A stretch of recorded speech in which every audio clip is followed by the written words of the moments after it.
Mesdames, Messieurs, bonsoir et bienvenue à cette grande édition d'information sur la télévision Labari. Le monde de la presse nigérienne célèbre ce jour 30 novembre 2018 la journée nationale de la liberté de la presse qui est à sa 5e édition.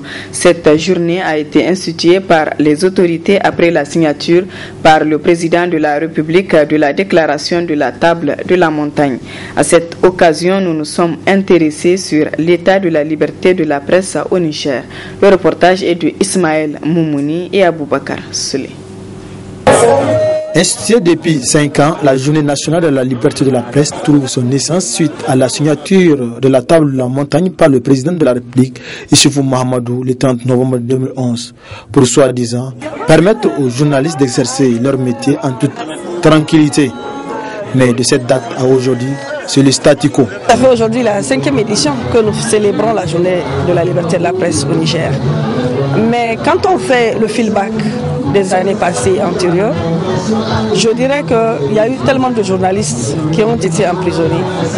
Il y a eu tellement de journalistes également qui ont été tout simplement par leurs verbes, leurs mots, qui ont été extradés.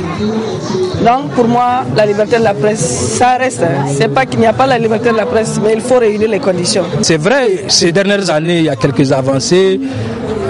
Cette année 2018 particulièrement, on n'a pas beaucoup dénoté d'arrestation de journalistes. Mais cette année 2018 a été aussi marquée par un autre fait, c'est la fermeture de certains médias par la Direction générale des impôts.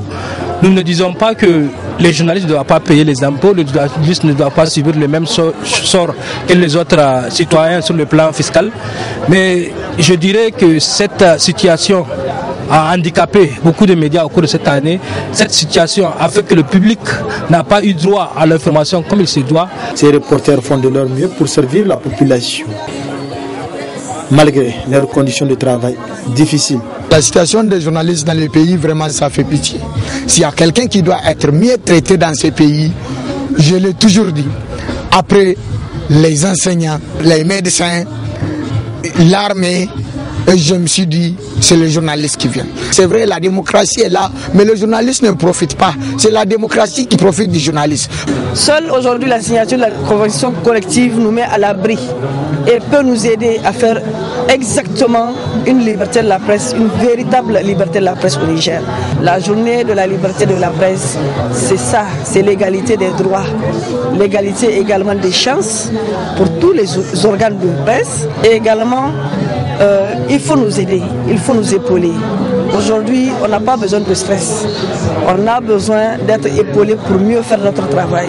Les journalistes sont des acteurs importants qui contribuent à la promotion de la culture, de la paix et de la bonne gouvernance. De ce fait, les gouvernants ne doivent pas les considérer comme ennemis, mais plutôt comme des partenaires pour la bonne marche du pays.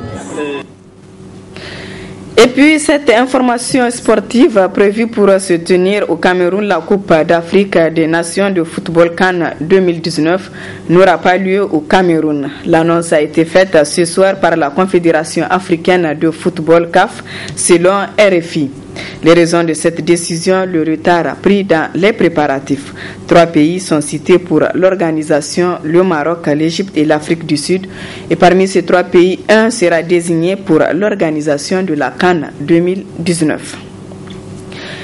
La police nationale a procédé ce matin à la présentation de 2 groupes de malfrats qui opèrent avec armes, des malfrats qui sont auteurs de plusieurs meurtres ici à Niamey. Le compte-rendu de Abdel Razak Léo et Chebou Guissou. Ces 2 groupes de 6 personnes que vient de présenter la police nationale. Arrêtés après plusieurs jours d'investigation, ces 2 groupes ont à leur actif plusieurs casses et meurtres. Désormais, ils sont hors d'état de nuire. La direction de la police judiciaire, à travers la brigade de recherche et d'investigation, a fini par mettre la main sur 2 groupes de malfrats. Le premier groupe est composé de 4 individus et le second est composé de 2 personnes. Concernant le premier groupe, retenez que le 25 septembre 2018, au cours d'une discussion dans une FADA, ces jeunes ont jugé utile de mettre en place un réseau de malfrats pour se faire de l'argent facilement. Le 26 septembre 2018, le réseau a été mis en place. Ils ont fait une première opération juste à côté de Rimbo aux environs de 22h. Ils ont arrêté un taximan pour qu'il puisse les acheminer au niveau du quartier Sonissi. Chemin faisant, le premier malfrat qui est assis juste à côté du taximan l'avait poignardé au niveau du cou avec une barre de fer pointu. Et le second malfrat qui est juste derrière le taximan l'avait étranglé avec un fil. Malheureusement, le taximan a succombé à ses blessures. Donc ils ont cherché à prendre la fuite avec le véhicule, mais le véhicule a été abandonné parce qu'ils ont eu une panne en cours de route. Une semaine après, ils ont mené une deuxième opération avec un même mode opératoire, mais là à ce niveau, le taximan avait très vite compris, donc il avait sauté du véhicule. Ils ont continué avec la voiture. La deuxième voiture encore est tombée en panne. Ils ont fini par l'abandonner. Donc là, c'est le premier groupe. Concernant le deuxième groupe, il est composé de deux individus. Le premier en question s'est introduit dans un domicile au niveau du quartier Bassoura. Donc le chef de famille s'est réveillé. Donc au cours d'une bagarre, le malfrat a fini par poignarder ses chefs de famille qui aussi a succombé à sa blessure. Par rapport à ces deux groupes de malfrats et par rapport, nous profitons de vos micros pour lancer un vibrant appel à l'ensemble de la population nigérienne de faire preuve de beaucoup plus de vigilance et nous demandons aussi la collaboration de cette dernière pour que nous puissions mener à bien notre mission qui est celle d'assurer la sécurité des personnes et de leurs biens sur l'ensemble du territoire national. La police nationale a indiqué faire de la lutte contre la drogue son cheval de bataille, car selon elle, la consommation de la drogue joue un rôle très important dans ces meurtres. Elle appelle la population à une entière collaboration dans son travail.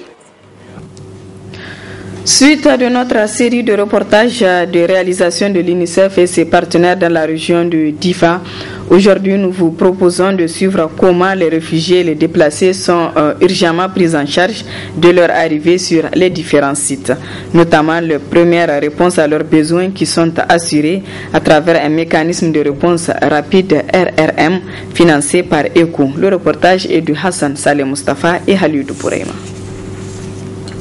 Chetimari Garindole, un village spontanément installé à quelques encablures du canton de Chetimari à une vingtaine de kilomètres à l'ouest de Difa. Le village a vu le jour il y a plus d'un an. Chetimari Garindole accueille les personnes des villages nigériens frontaliers du Niger suite aux attaques terroristes.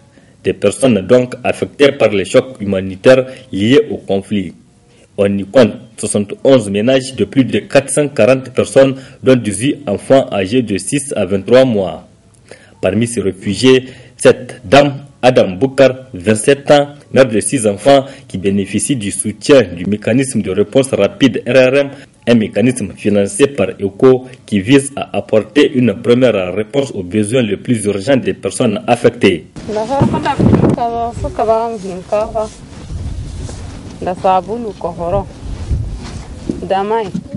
Ils nous ont donné des vivres composés entre autres du riz, de l'huile. Ils ont donné aussi des habits pour enfants, les équipements pour faire nos cases.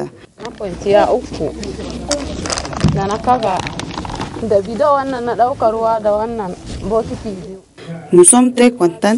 Nous menons une vie acceptable sur ce site. Sur ce site, la distribution des vivres et autres matériels est assurée par le Programme alimentaire mondial PAM avec la collaboration de l'IRC. On fait 3 mois d'assistance. Après les 3 mois, on continue avec les ménages les plus vulnérables. Parce que parmi eux, il y a des ménages qui en réalité ont des moyens pour subvenir à leurs besoins quotidiens. Et étant donné la limitation des ressources, on est obligé souvent de passer à cette méthodologie pour pouvoir cibler les communautés les plus vulnérables.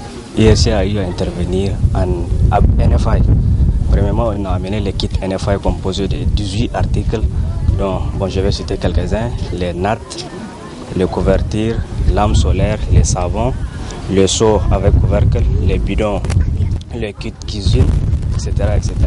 Après, il y a l'intervention WASH. Dans le cadre de WASH, on a eu à réaliser un point d'eau de 500 personnes.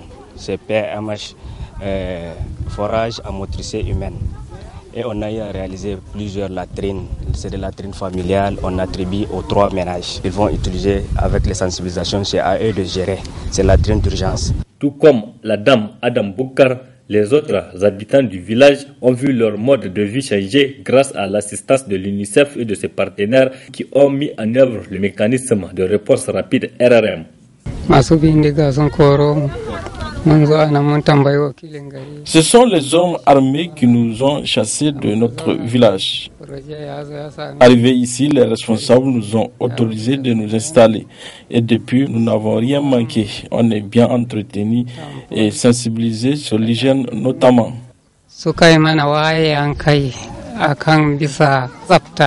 Par la voix du représentant du chef du village, les habitants de Chetimari Garundole remercient l'UNICEF et ses partenaires grâce à qui ces réfugiés ont retrouvé leur souffle.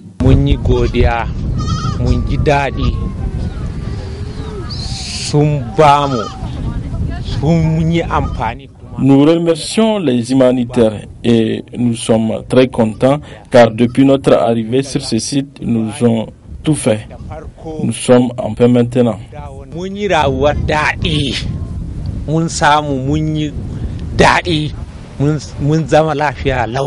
Le village de Chetimari Garundole continue à accueillir des réfugiés et déplacés qui sont aussitôt pris en charge par l'UNICEF et ses partenaires. L'insécurité grandissante dans notre pays au cœur de préoccupations des citoyens nigériens. Pour l'acteur de la société civile Nuhu Arzika, cette insécurité est nourrie par l'Occident avec la complicité de nos dirigeants. Je vous invite à suivre un extrait de Nuhu Arzika avant de le retrouver en partie magazine de ce journal. Mais il n'y a aucune surprise. Il n'y a aucune surprise à cela. Parce que Boko Haram peut être équipé, même suréquipé, même pas en drone, s'il y a des choses nouvelles et plus efficaces pour pratiquement déranger nos pays, déranger nos forces de défense et de sécurité sur lesquelles nous devons compter, parce que c'est sur elles seules que nous pouvons compter. Mais tout le reste là, c'est du vernis, c'est faux. En disant que nous avons des bases militaires qui sont là pour nous protéger, elles sont là pour nous aider, c'est faux. Je suis formel. Ces bases sont là pour leur objectif. Elles sont là pour ceux qui les ont poussés à être là. Ils sont là pour leurs intérêts personnels, pour les intérêts des États qu'ils représentent. C'est faux. Ils ne sont pas là pour être utiles à nous, pour quoi que ce soit. Même les fameux renseignements dont on parle, c'est des faux renseignements. Ce sont les mêmes qui nous donnent des renseignements, ils désorientent nos forces. Nos forces vont à gauche pendant que les gens sont à droite, sur la base de leur propre information. C'est pratiquement l'Occident et ses valets locaux. Ces valeurs locaux, il y a des Africains qui acceptent de faire le jeu et qui ne sont même pas capables de dénoncer ça. Parce qu'aujourd'hui, si nous avons des problèmes et qu'on n'a pas les moyens, mais au moins on dénonce. On peut dire au moins ça, là, c'est un problème pour nous. Maintenant, si on arrive à trouver des solutions, tant mieux, s'ils veulent nous tuer. Mais les peuples africains doivent tous se mobiliser comme un seul homme et comprendre que c'est à eux de se défendre. Personne ne va venir les défendre à leur place. Et je suis convaincu, moi, la lutte ne sera gagnée que par une mobilisation citoyenne pacifique. Parce que je suis convaincu que si tous nos pays là, les citoyens vont venir, ils vont s'élever, ils vont sortir pour dire qu'ils ne sont pas d'accord, ils veulent que les bases militaires là se retirent de chez nous. Vous croyez qu'un gouvernement comme celui-là peut demander à ses bases de partir avec quoi? Comment il va faire? Il ne peut pas. Il ne peut pas parce que si c'est une affaire de force, ils sont plus forts que lui. Vous avez vu à l'aéroport? Vous avez vu? À l'aéroport, c'est qu'il y a comme armada. En 48 heures, ils peuvent régler la situation de l'armée nigérienne. Partout, avec ce qu'ils ont là. Mais vous avez vu, quand on nous attaque, mais ils ne voient pas. On nous attaque, hein. Ils ne voient pas. Avec tout ce qu'ils ont comme drones armés, drones non armés et tout le reste, rien du tout. Parce que c'est eux qui poussent les gens à le faire. C'est eux, on met seulement quelques Africains devant. et on fait les vernis, on les pousse et on entretient la psychose de la guerre, on entretient la guerre et ça crée la dynamique de la situation qui est aujourd'hui malheureusement là, en train de faire les malheurs de beaucoup de familles, les malheurs de nos différents peuples. C'est pas au Niger seulement, tous nos peuples sont concernés. Nous, Mamadou Arzika, que vous retrouverez en partie magazine de cette édition. Direction à présent l'Arewa où le député Tanimoun Oumarou, exclu du MPN Kishinkasa, a tenu un meeting pour se prononcer publiquement après son exclusion. À cette occasion, une déclaration a été rendue publique par le comité de soutien au député Tanimoun. Les images. Koré-Meroua, localité située à une quarantaine de kilomètres de la ville de Dogondouchi, était en ébullition le dimanche 25 novembre dernier à l'occasion du passage dans cette entité de l'un des héritiers de l'ancêtre des Mori Akazama, fils du terroir, l'honorable député Tanimoun Oumarou. L'ambiance était indescriptible. C'est une marée humaine exceptionnelle qui a fait le déplacement. Une mobilisation monstre de ses soutiens venus des 4 communes de Tibiri, à savoir Koré-Meroua, Guéchémé, Doumega et Tibiri même. Ils se sont déplacés d'abord pour toucher du doigt l'homme, l'icône de tout un département, mais aussi l'écouter. L'écouter sur les vraies raisons de son exclusion du parti MPN Kishinkasa. 17 juin 2018, ina ganin ban taba magana parti ba siyasa saboda wannan hidda an taimin bai sha min kai ba sai yau Allah ya kawo rana sun hidda ni amma siyasa in Allah ya yarda yanzu za a yanda dama kishin kasa ai da arewa na taka takama ko da bete ko to mu yanzu a siyasance in Allah ya yarda za mu gwada ma kishin kasa arewa nuna a siyasance in nisa gaba ga haraka ban ja baya. L'homme a été élu 3 fois successivement comme député, et cela sans aucune contestation. 2009, 2011 et 2016. À l'occasion de ce meeting de Koré-Meroua, un groupe de militants du MPN Kishinkasa a décidé de quitter le parti rouge et jaune pour rejoindre le comité de soutien à Tanimoun Oumarou, et il l'a fait savoir.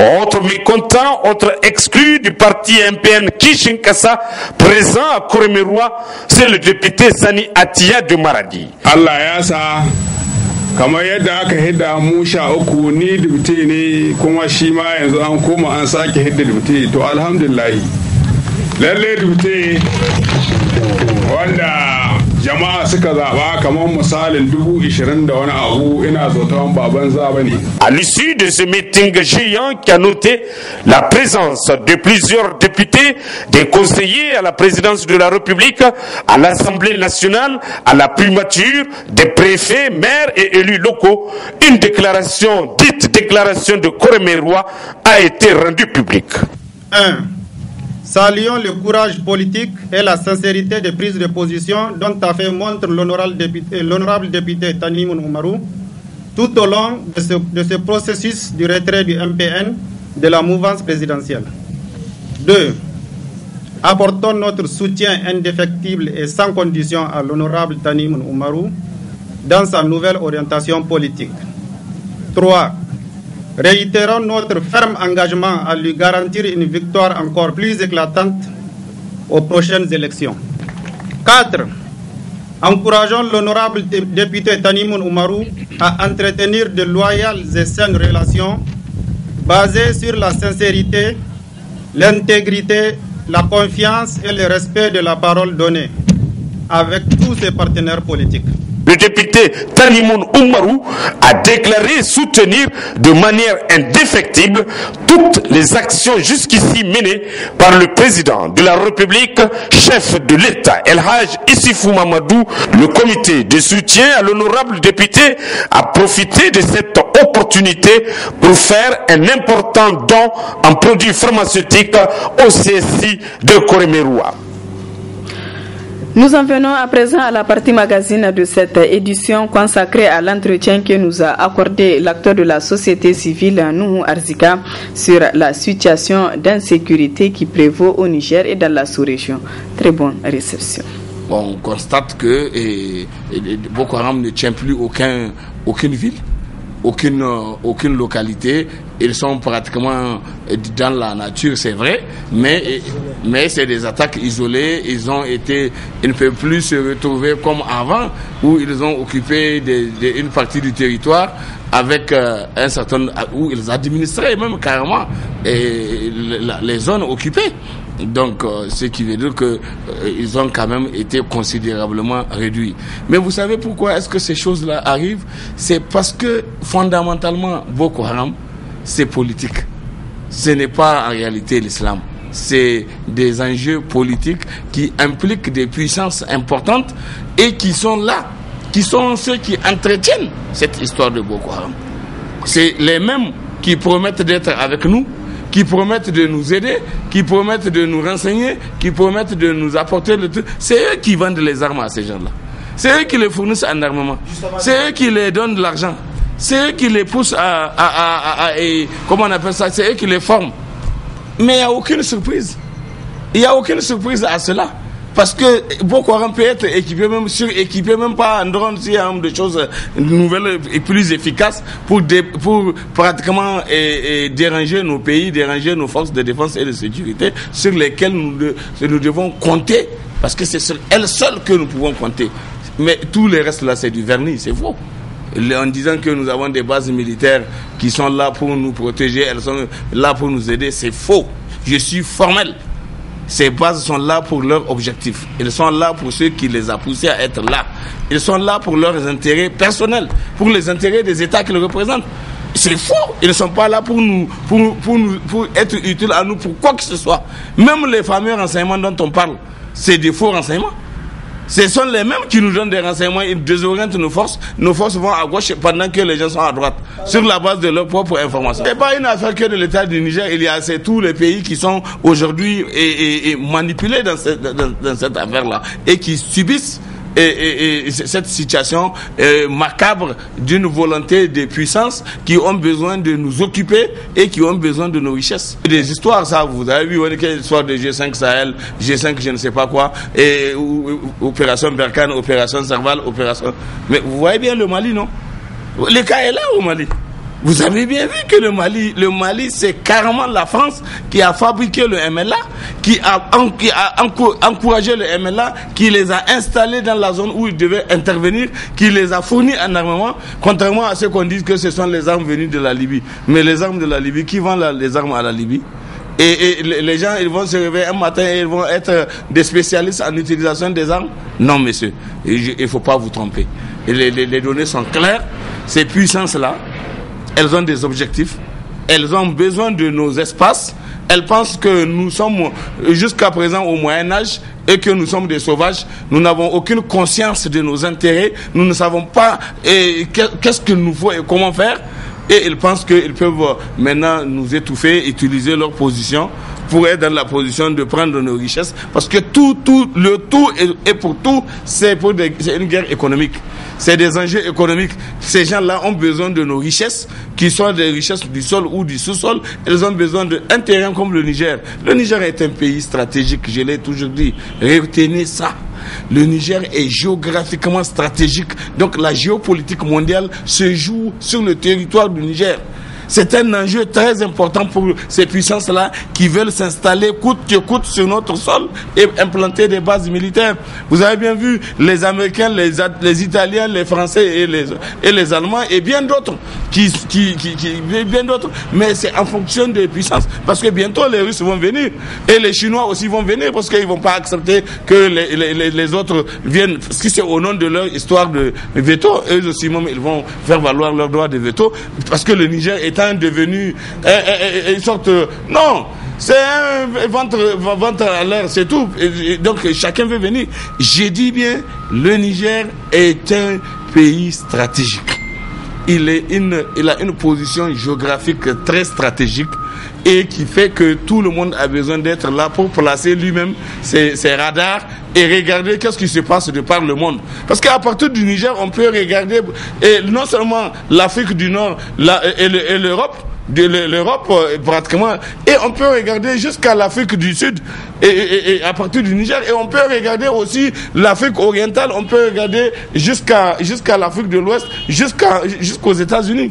Donc c'est stratégique. Mais écoutez, eux-mêmes ils pensent qu'ils vont gagner quelque chose dedans. Parce qu'ils pensent qu'il vaut mieux ne pas provoquer la bagarre. Et ils veulent, en fait, ils savent que ceux qui sont là, ils sont ultra puissants, ils veulent conserver leur pouvoir, ils veulent rester sur place, ils ne veulent pas être dérangés, et donc ils préfèrent subir. Mais regardez, je vous dis, c'est un rappel que je vous fais. Lorsque la France a décidé l'opération Serval au Mali, mais elle n'a pas demandé l'avis du Niger quand elle a décidé de faire embarquer, de faire atterrir ses armes, ses avions ici à l'aéroport de Niamey. Ils sont arrivés et après maintenant on a fait des formalités pour établir. Écoutez, mais c'est ça qu'on est en train de vous dire. Mais ça veut dire que ces gens-là, ils ne respectent rien du tout. Ils ne respectent pas le droit international, ils ne respectent rien du tout. Au nom de leur force, au nom de leur puissance, la France pense que le Niger continue à être un arrondissement de la France et qu'ils peuvent faire ce qu'ils veulent dans tous nos pays. C'est pour ça qu'ils pensent qu'ils n'ont pas besoin de notre avis. Et ils décident de venir seulement. D'ailleurs, peut-être les autres même font des demandes avant de venir. Mais eux, ils ne font même pas de demandes, ils décident. Hollande est venu ici avec ses troupes en tant que chef de guerre au Mali pour essayer de soutenir ces gens qu'ils ont fabriqués. Le Moujao est une fabrication de la France. C'est en Mauritanie. Le MLA est une fabrication de la France, à partir de la France, et ils sont venus ici, ils opèrent au Mali. La preuve, tout le monde a vu. Quand il y a eu... Vous savez que ATT, le dernier président malien qui a fait preuve de courage et de dignité, est dans sa position parce que lui, il a estimé que, vu les rapports qu'il avait avec Kadhafi, c'est pas parce que Kadhafi a des problèmes qu'il va décider de dire qu'il reconnaît le CNT libyen avant la chute de Kadhafi. Des insurgés venus de nulle part, sans que personne ne connaisse leur visage. Et on veut qu'on les reconnaisse comme étant les légitimes représentants du peuple libyen. Et en agissant de cette façon, ceux qui l'ont fait, je crois que l'histoire retient qu'ils ont agi comme ça. Et l'histoire rétablira cette honte de l'histoire. Et ATT, en refusant de dire qu'il reconnaît le CNT libyen avant la chute de Kadhafi, pendant que d'autres l'ont fait déjà au mois d'août, Le Kadhafi a chuté le 20 octobre, mais d'autres ont reconnu le CNT pratiquement déjà depuis le mois d'août. C'est pour attirer votre attention, pour attirer l'attention des uns et des autres sur la problématique sécuritaire qu'il y a aujourd'hui de par le monde et en Afrique. Les enjeux, ils sont économiques, les enjeux, c'est une forme de recolonisation. Les gens ont de la perspective, ils regardent les choses par rapport à leurs intérêts et tout mouvement qu'ils sont en train de faire, c'est en rapport avec leurs intérêts. Aujourd'hui, ils le font avec leur armée. C'est pour ça qu'ils déploient leur propre armée pour venir occuper les territoires où ils pensent qu'ils ont des intérêts économiques là-bas. Et c'est de ça qu'il s'agit. Et c'est ça que les citoyens doivent comprendre. C'est ça que tout le monde doit comprendre. Tous les Africains doivent le comprendre. Et les citoyens du monde qui sont épris de justice, qui sont épris de paix, qui sont épris de droits de l'homme, doivent être dans la position de se mobiliser partout dans le monde pour essayer d'influencer le comportement de tous ces va-t-en-guerre de par le monde qui, dans leur logique de gain économique, dans leur logique de conquête économique, sont capables de violer tout toutes les conventions internationales, toutes les conventions du monde pour être dans la position de vouloir résoudre leurs problèmes. Quand comment on appelle ça, le Bush fils est allé attaquer l'Irak. Mais vous vous rappelez que quand il a attaqué l'Irak, c'est en violation de la position de l'ONU. Il a mis de côté la position de l'ONU pour aller attaquer comment on appelle l'Irak. Sarkozy, lorsqu'il voulait attaquer la Libye, il voulait faire la guerre à la Libye, il voulait régler son compte à Kadhafi pour toutes les multiples raisons qu'on a évoquées ça et là. Mais vous avez bien vu la formule qu'ils ont utilisée. Ils sont partis chercher un vernis de soutien des Nations Unies. Comment on appelle ça, la 1973 n'a jamais dit de chasser Kadhafi. Elle n'a jamais dit d'attaquer Kadhafi. Elle n'a jamais dit de faire une guerre au sol. Elle n'a jamais dit, mais la France a fait ça. Elle a embarqué tout l'OTAN. L'OTAN est venu à se retrouver autour de la France et ils ont attaqué Kadhafi, ils ont attaqué la Libye et aujourd'hui ils ont fait de la Libye aujourd'hui un no man's land qui est là. Les données sont là. C'est pratiquement l'Occident et ses valets locaux. Et ces valeurs locaux, il y a des Africains qui acceptent de faire le jeu et qui ne sont même pas capables de dénoncer ça. Parce qu'aujourd'hui, si nous avons des problèmes et qu'on n'a pas les moyens, mais au moins on dénonce.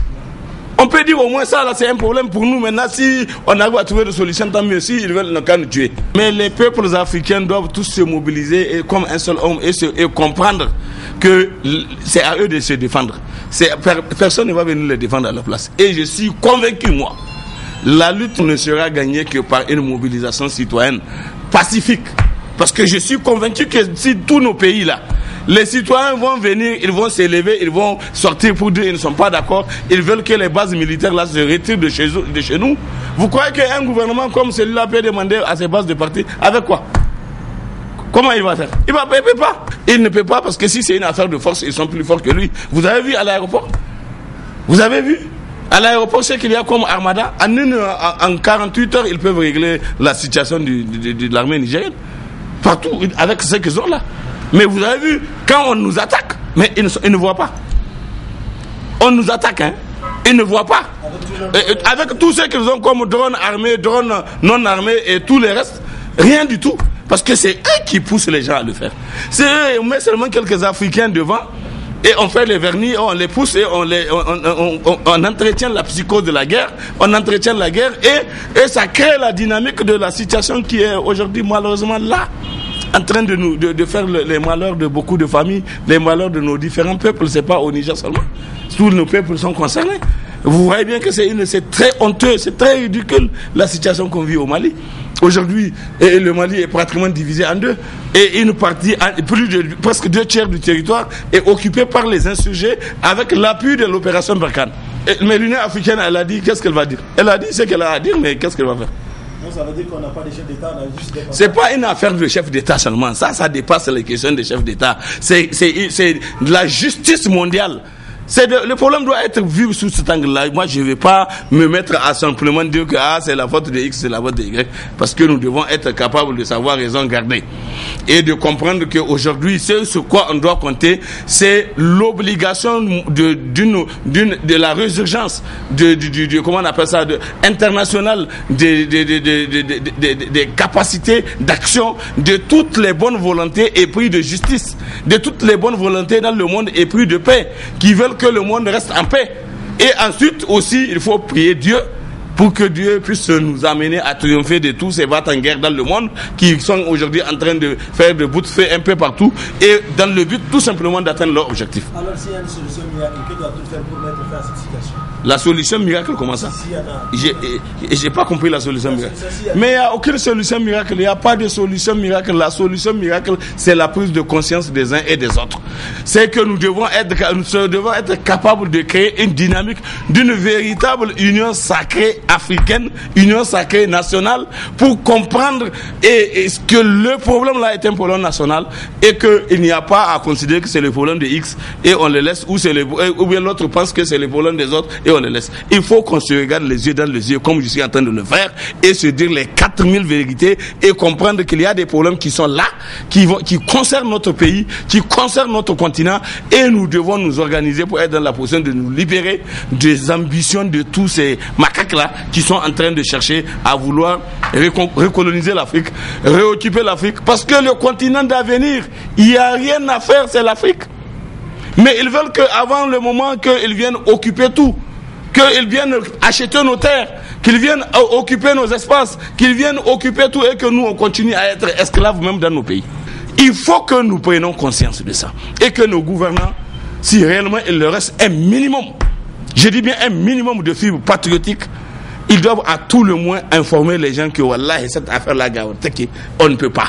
Et il faut qu'ensemble on fasse quelque chose. Mais si vous continuez à faire croire que ce qu'ils font c'est bien et vous êtes même avec ces puissances-là et que vous les êtes satisfaits de leur présence, vous êtes satisfaits de ce qu'ils font, en même temps que ce qu'ils font est nuisible et destructeur pour notre peuple, pour notre nation, pour notre continent, ça veut dire que vous êtes des complices. On doit vous traiter comme tel, un ennemi derrière du peuple. Parce que vous êtes des traîtres, des félons, incapables de dire au peuple la vérité, alors que en refusant de dire ce qu'on est en train de relever là, en refusant de le dénoncer, parce que je suis convaincu qu'ils ont même d'autres informations que nous on n'a pas encore, parce qu'elles ne sont pas encore tombées dans le domaine public. Il faut que les gens comprennent. Il faut que nous comprenions ça. Il faut que les uns et les autres le comprennent. C'est une obligation que nous avons en citoyen patriote africain et en homme épris de justice et de paix dans le monde. Nous ne voulons pas la guerre avec les autres. Nous voulons la paix avec tout le monde et nous voulons qu'entre nous et les autres du reste du monde, qu'il y ait la justice, l'équité et le respect mutuel pour que nous puissions vivre dans une humanité juste, une humanité paisible, une humanité solidaire.